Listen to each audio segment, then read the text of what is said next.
Celebrity chef Paula Deen is at the center of a career-threatening controversy because of her admitted use of the so-called N-word. But many African Americans use that word regularly, which sends a mixed message to society. Why is it okay for some to use it but not others? It's your call on the N-word, and our discussion starts right now.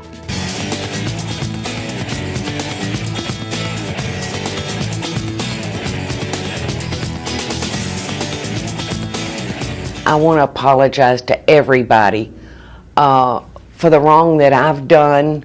I is what I is, and I'm not changing. That, of course, is Paula Deen apologizing for her admitted use in the past of the N-word. She's lost her show, her endorsements, and her empire seems to be in jeopardy. But she says she is not a racist. Do you believe her? Well, that's just one of the questions that we'll be asking you this hour. Hello, everyone. It's good to have you with us. I'm Lynn Doyle, and our topic is the so-called N-word. I think it's fair to say that it is seen as the most offensive slur one could use when describing people of color.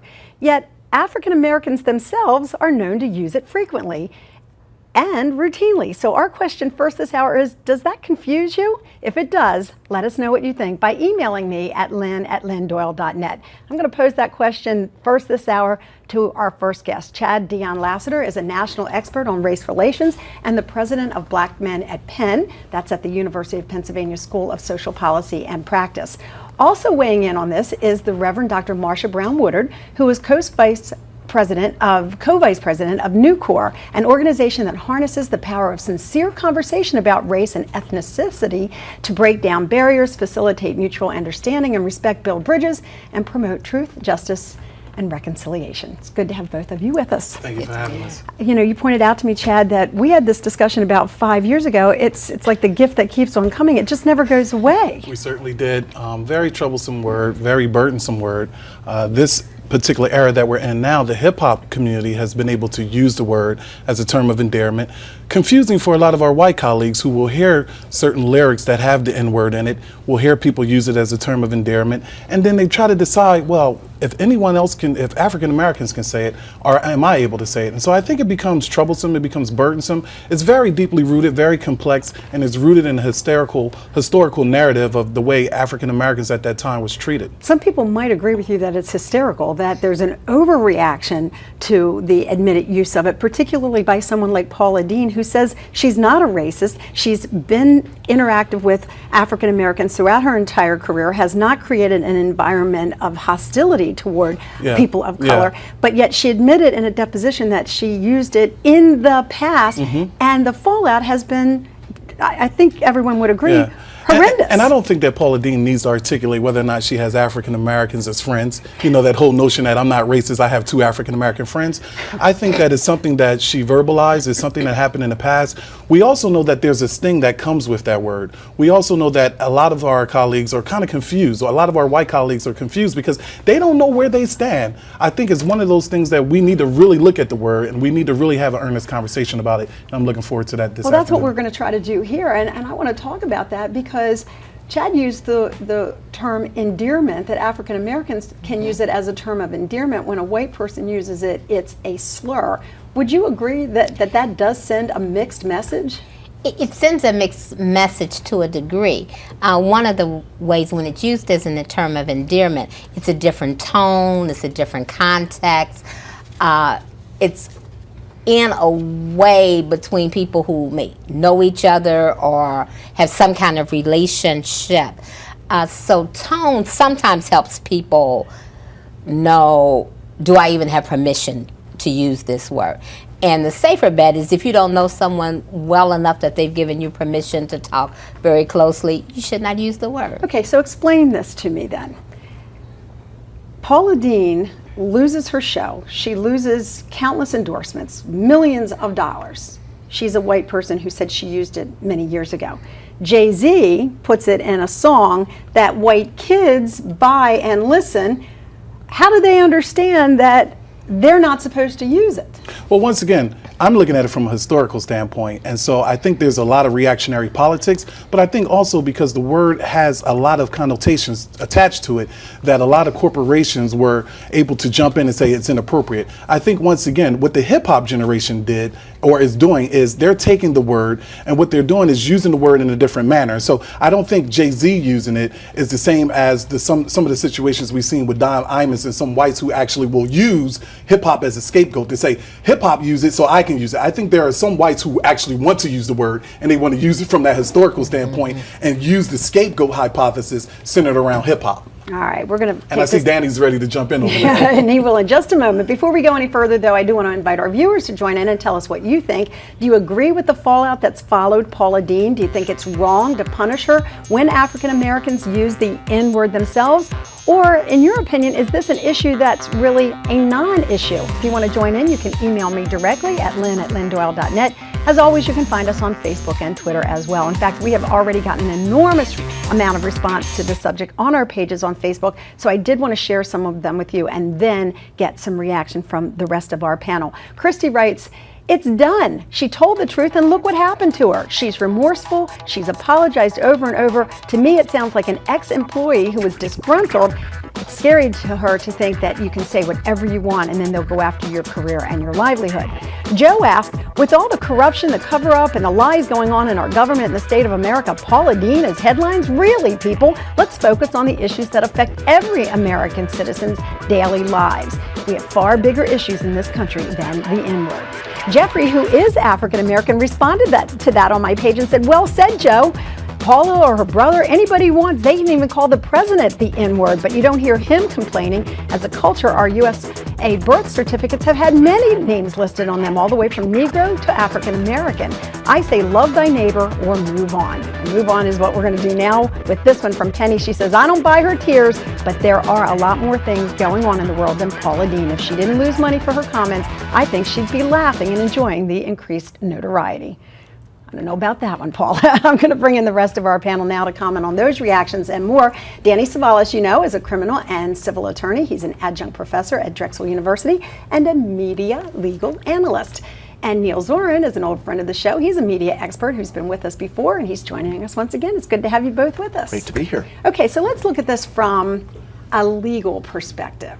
Okay, all of the fallout, Danny, that has happened since Paula Deen's admission came as the result of a deposition that was given a month or so ago.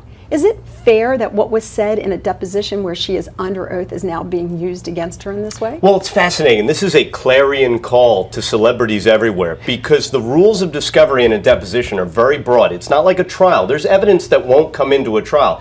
But when it comes to a deposition, there's virtually no question that can't be asked and that a deponent, Paula Deen, can't be compelled to answer.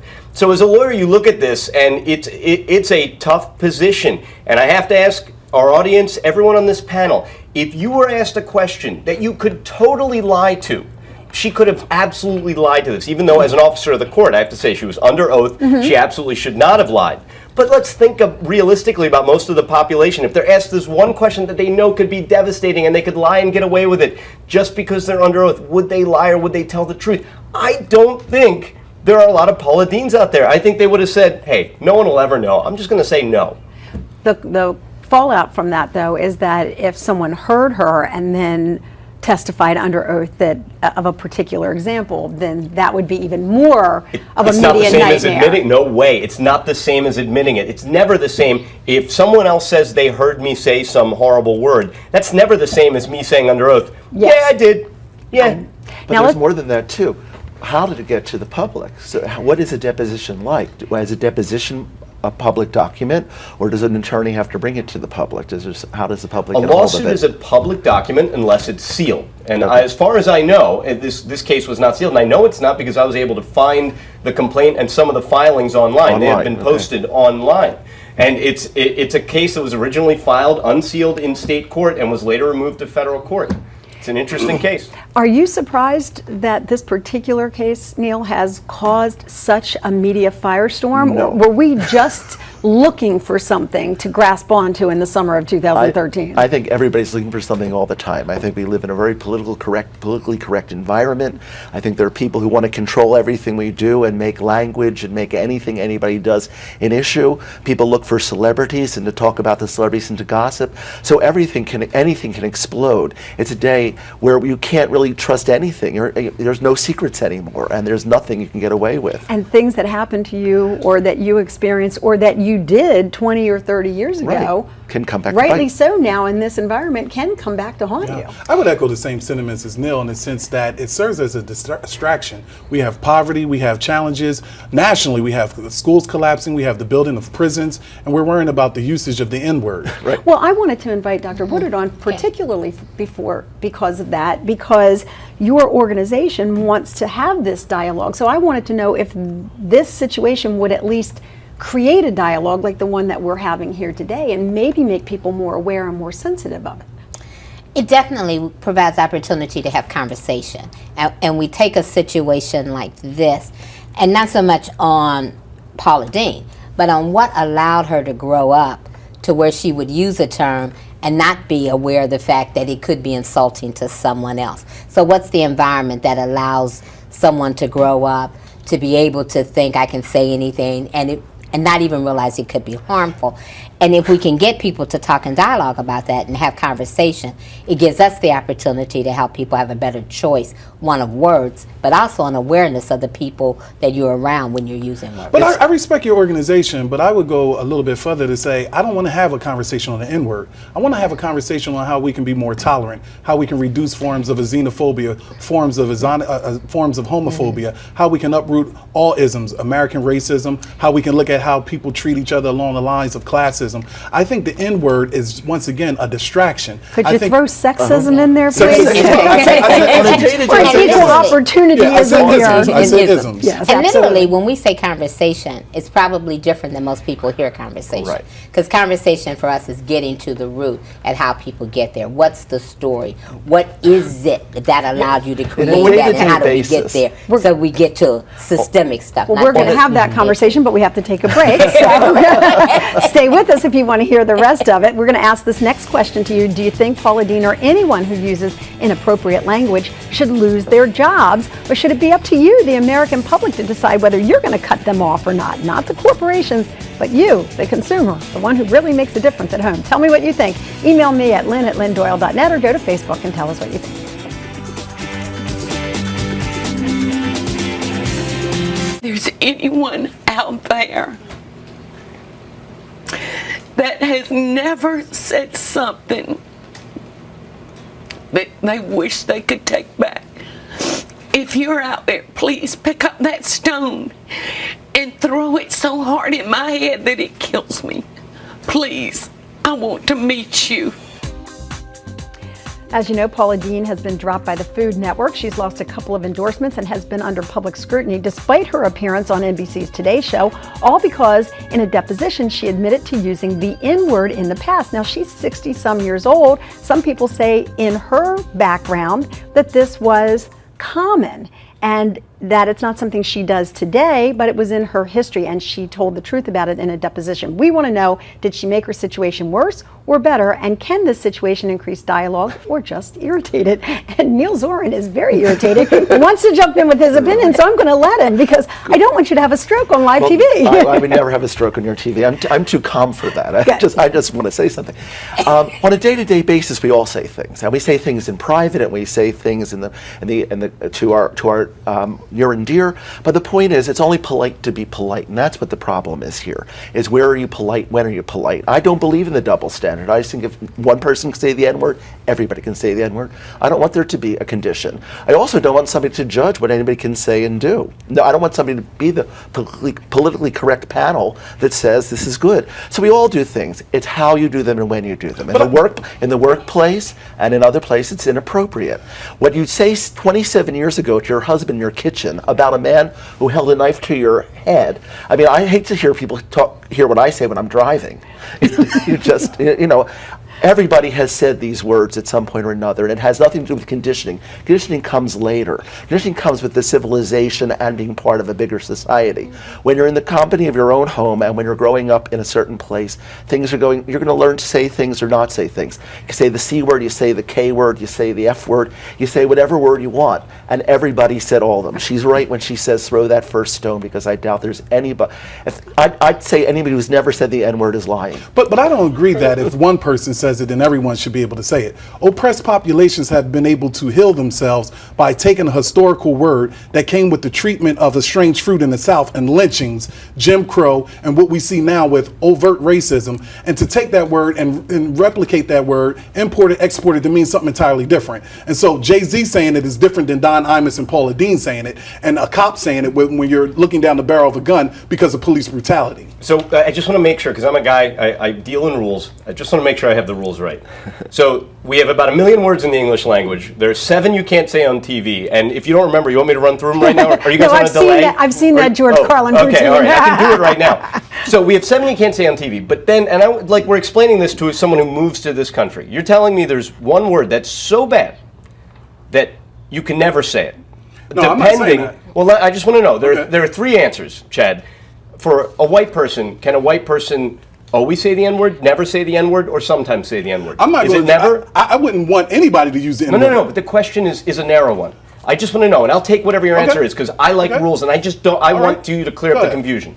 Can a white person always say it, never, or sometimes? I want a world where white people don't think that they should want to say it. Never, or sometimes? I'm just telling you, Danny, I want a world in which white people don't want to use it, and I want a world in which African Americans don't use it. But I just want to know, I want to know rules. If white people use the word, I don't have a problem with white people using the word. Okay, good. So that's sometimes. Me, but that's me. So white people can sometimes. That's me. I don't have a problem with white people using the word. So so the same rule, I guess, for African Americans. They can sometimes say it. I'm from a generation where I don't have a problem using the word. So for instance, sometimes. When I look at the word nigger, I put an acronym on it. No individual gains ground engaging in racism. When I look at the word nigga, Tupac said, never ignorant getting goals accomplished. So I see how people take that word and they mean it for something entirely different. And so I use it as a teachable moment. So for me, I'm caught up in between the hip hop generation and the civil rights generation. So Paula Deen, this was a teachable, can Paula Deen claim teachable moment? I think Paula Deen would have to decide. Can she claim acronym? Because acronym is a great defense. Paula Deen, I love that. No, for every bad word. I said the F word the other day, I got to come up with an acronym for it. No, the way I use it is from a teachable moment standpoint with young people in prisons and in communities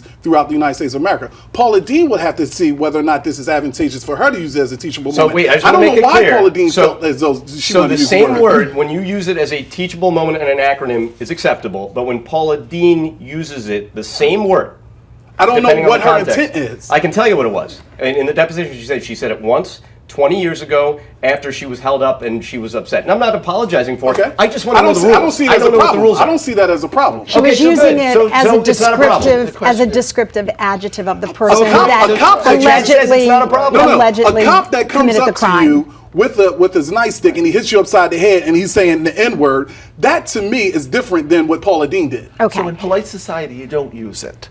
But I'm saying that I'm not defending the use of the word. I'm just saying that everybody, I'm an F and I'm a K. That means I'm a gay and I'm Jewish. And people have called me names because of it. I don't care, I shrug. As long as they don't use sticks and stones, they can call me names. Yeah. The problem is that I think we're being hypocritical to Paula Deen. I think she said something once and she's losing too much for it. I can't say the words. Politically correct reaction is so extreme in this country. It goes on so much that we forget that we take offense when maybe it's just umbrage. And we forget the historical connotation of the word that started. And maybe it doesn't matter. It does matter. Okay, I just want to know the rules. And I think that's part of it. I just want to know the rules. Part of it is you look. It's not just her saying the word. It's the attitudes. The clip that got mentioned and is on YouTube of where she talked about an employee. I've got a very good friend. Well, she doesn't say he was African American, but she describes him in ways that are very racist, to say the least. So let me ask you this. Comes. You heard Chad's explanation. Mm-hmm. When Chad uses it as a teachable moment, and when he uses it as an acronym, if Paula Deen was using it like that, is it acceptable for Paula Deen to say it? I just want to know the rules. I don't think that she would be saying it as a teachable moment. No, I'm saying if she did. Yeah. But how about now? Let's talk about whether her apology can be accepted and whether she can move on, and whether it's fair that she loses, as much as she's lost. I have to take a quick break because the hour is just going by so fast. But if you want to join in, you can go to Facebook. I have a couple of pages there. It's under Lynn Doyle. You can also go to Lynn, It's Your Call Doyle, and tell us what you think. We're going to check in with your comments right after this.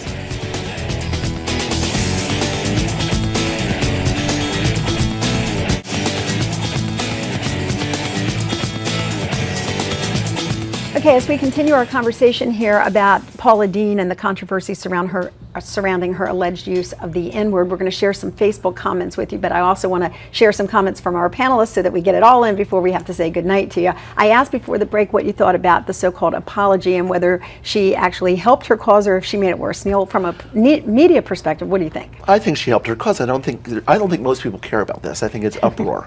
And I think what's going to happen is, I know that she has the #1 book on Amazon now, so for all she lost, her book is bestseller. A friend of mine in the wig business told me he sold more Paula Deen wigs in the last 4 days than he has in the years he's had them on stock.